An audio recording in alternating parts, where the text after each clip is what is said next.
Hi, everyone. Welcome back to another video from Tech It Simple. In today's episode, I'm going to be showing you how to download Krystal application on your Android device. So, without wasting much of our time, let's dive into the video.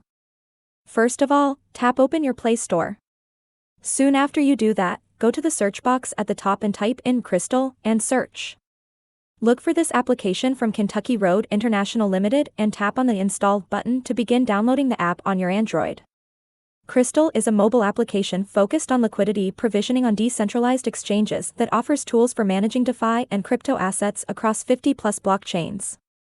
It facilitates token approvals, transfers, and multi-end function. The application also functions as a Web3 wallet, allowing users to interact with various decentralized applications. Once the application is downloaded, tap on the Open button and you have now successfully downloaded the Krystal Wallet application on your Android phone. If you found the video to be helpful, go ahead and give us a thumbs up. Don't forget to subscribe to the channel by hitting the subscribe button. Also, press on the notification bell so that you'll never miss another upcoming upload from us.